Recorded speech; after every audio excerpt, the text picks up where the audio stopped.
So hello everyone, और एक बार फिर से आपका स्वागत है मेरे चैनल पे।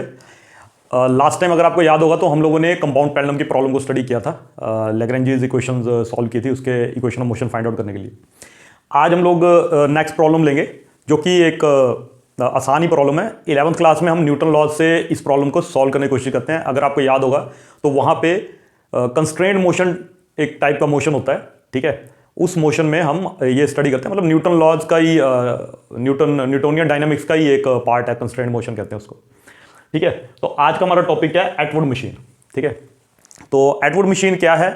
बेसिकली एक मैथमेटिशियन थे, ब्रिटिश मतलब इंग्लैंड के थे, और जिनका नाम था जॉर्ज एटवुड। इन्होंने 1784 में, आई थिंक इतना ही है, 1784 में एटवुड मशीन बनाई थी, इन्होंने इन्वेंट की थी, जिससे हम न्यूटन के लॉज को वेरीफाई कर सकते थे, ठीक है। तो ये एटवुड कुछ अलग नाम नहीं है, ये इन्हीं के नाम पे एटवुड मशीन इसका नाम रखा गया, ठीक है। इस प्रॉब्लम में, पर्टिकुलर इस प्रॉब्लम में हम लोग यह मानेंगे कि जो पुली है ना, ये मासलेस है, पुली मासलेस है। और ये आपके पास एटवुड मशीन है। इसमें क्या, देखिए ये एक पुली है जिसको इस केस में हमने मासलेस माना है, और ये एक असेंबली के साथ इसको जोड़ा गया है, ये रिजिड सपोर्ट है। इसके ऊपर हमने क्या किया, एक वायर है, जस्ट स्ट्रिंग है, उसको हमने इसके ऊपर लपेटा हुआ है, वुंड किया है इसके ऊपर, और ये जो रस्सी है इसको मानते हैं कि ये भी मासलेस है, और ये क्या ना बोलते हैं, स्ट्रेच भी नहीं हो सकती, इसकी लेंथ भी चेंज नहीं हो सकती, लेंथ इसकी कांस्टेंट है। तो इसकी लेंथ क्या मान लेते हैं, लेंथ ऑफ स्ट्रिंग जो वाउंड की है इसके ऊपर इज एल, उसको एल मान लेते हैं, स्मॉल एल मान लेता हूं, ठीक है।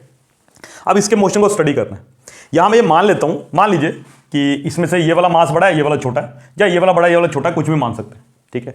अगर ये वाला मास बड़ा है तो ये ऊपर को जाएगा, और अगर ये ऊपर को जाएगा तो ये नीचे को जाएगा, है ना, ऐसा ही होगा।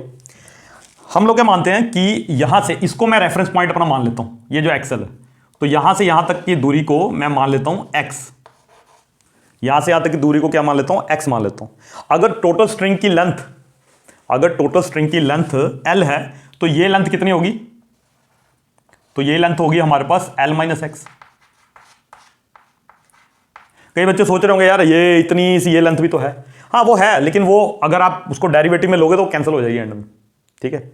और हम ये मानते हैं कि पुली बहुत छोटी है, हालांकि मैंने थोड़ी सी बड़ी दिखाई हुई है कि पुली छोटी सी है, तो इसलिए जो हिस्सा यहां पे स्ट्रिंग का है वो बहुत ही मतलब मामूली है, छोटा सा है, ठीक है। तो इस सिस्टम की हम लोगों ने equation of motion find out करनी है यूजिंग लैग्रेंजियन डायनामिक्स। चलिए चलते हैं।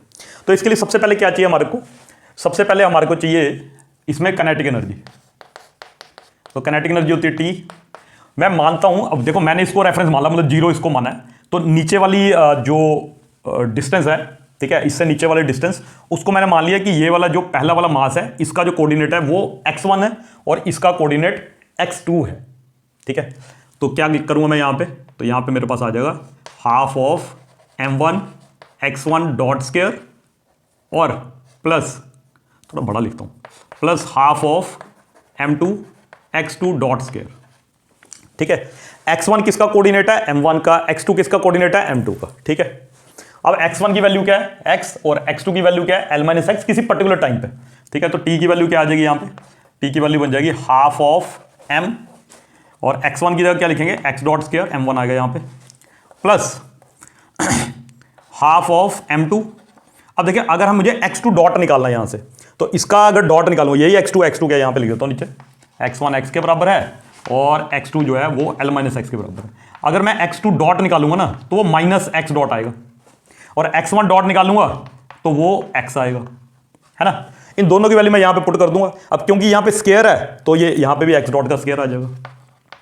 तो इसका मतलब काइनेटिक एनर्जी किसके बराबर हो जाएगी, half of m1 plus m2 और साथ में x डॉट का स्क्वायर। इसको इक्वेशन नंबर 1 लिख देता हूं। तो हम लोगों ने जो इसकी काइनेटिक एनर्जी है वो फाइंड आउट कर ली है, ठीक है। अच्छा मैं इसको थोड़ा सा ऐसे कर देता हूं ताकि थोड़ा ज़्यादा क्लटर्ड ना लगे, ठीक है। ये हमारी डायग्राम आ गई, ठीक, ठीक है जी। अच्छा उसके बाद हमारे को क्या चाहिए, पोटेंशियल एनर्जी चाहिए, है ना। अब पोटेंशियल एनर्जी कैसे आएगी, देखो ध्यान से, क्योंकि मेरा जो रेफरेंस पॉइंट है वो ये है, है ना। तो इससे नीचे वाली जो डिस्टेंस होगी, जो पोटेंशियल एनर्जी होंगी वो नेगेटिव होंगी, ऊपर वाली पॉजिटिव होंगी। तो पहले वाले की पोटेंशियल एनर्जी क्या आएगी, वो आ जाएगी -m1 g x1, और दूसरे वाले की -m2 g x2। ठीक है, इसकी भी वैल्यू पुट कर दो तो क्या आएगी हमारे पास, -m1 g और इसके साथ क्या आएगा x, और इसकी क्या आएगी आपके पास m2 g, और x2 की जगह क्या लिखेंगे l - x। ठीक है जी, ये होगी क्वेश्चन नंबर 2 हमारी। तो पहला काम हमने कर लिया कि हमारे को पोटेंशियल एनर्जी चाहिए थी और काइनेटिक एनर्जी चाहिए थी, दोनों की दोनों हमने निकाल ली, है ना, काइनेटिक और पोटेंशियल दोनों निकाल ली। अब हमारे को क्या चाहिए, अब हमने देखना है कि हमारे पास लैग्रेंजियन क्या बनेगा यहाँ पे। तो लैग्रेंजियन बन जाएगा L = T - V, आपको पता ही है, और = किसके बराबर आएगा, ये आएगा हमारे पास, ये वैल्यू पुट कर देते हैं इसके अंदर, है ना, इक्वेशन नंबर 1 और 2। तो आ जाएगा ½ of m1 + m2 x dot square. अब देखिए यहां दोनों में माइनस है और यहां भी माइनस है, तो प्लस में आ जाएगा कितना, m1 gx + m2 g l - x। ठीक है, ये आ गया हमारे पास L। अब यहां पे देखना है हमने लैग्रेंजियन इक्वेशन क्या बनेगी, है ना। अब देखिए हमें मालूम है कि यहां पे एक ही कोऑर्डिनेट सिस्टम, एक जो कोऑर्डिनेट है, एक ही एक्सिस, वो काफी है सिस्टम को एक्सप्लेन करने के लिए, और वही जनरलाइज कोऑर्डिनेट है, इसलिए हमारे पास एक ही लैग्रेंजियन इक्वेशन बनेगी यहां पे, है ना। तो वो क्या होगी,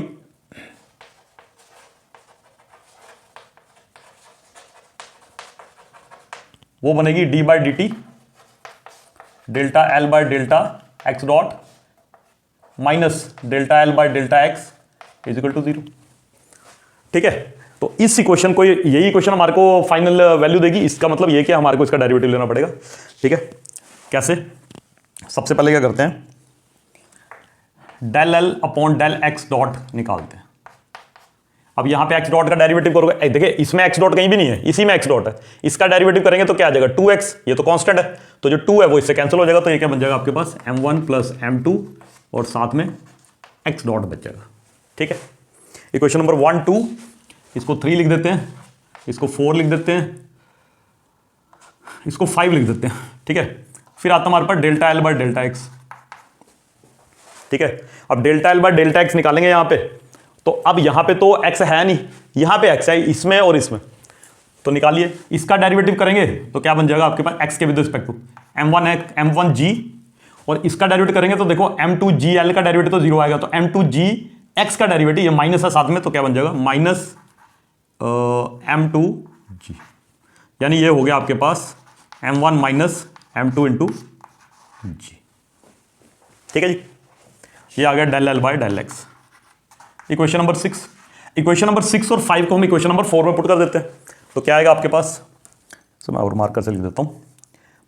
ठीक है, तो d/dt, या लिख दूं, लिख देता हूं, पुटिंग 5 and 6 in 4, तो 5 and 6 को अगर मैं 4 में पुट करूंगा तो क्या आएगा, यहां पे d/dt आ गया,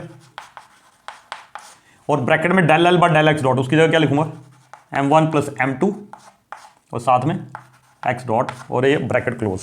ठीक है, ओके, और यहां पे आ गया माइनस। अब यहां माइनस है तो ये आ जाएगा आपके पास m1 - m2 × g = 0। ठीक है जी, ठीक है, यहां तक क्लियर है। ठीक, अच्छा ये इक्वेशन क्या बनेगी आगे, देखिए ये इक्वेशन क्या बनेगी, इसका डेरिवेटिव m1 + m2 कांस्टेंट है, x डॉट का डेरिवेटिव करेंगे तो x डबल डॉट आ जाएगा, तो m1 + m2 और साथ में x डबल डॉट, और ये इसको = दूसरी तरफ ले जाता हूं, ये बन जाएगा m1 - m2 × g। ठीक है जी, अब ये इक्वेशन से क्या बनेगा, यहां से x डॉट की वैल्यू निकाल लेते हैं, तो x डबल डॉट क्या आ गया यहां पे, m1 - m2 divide by m1 + m2 × g।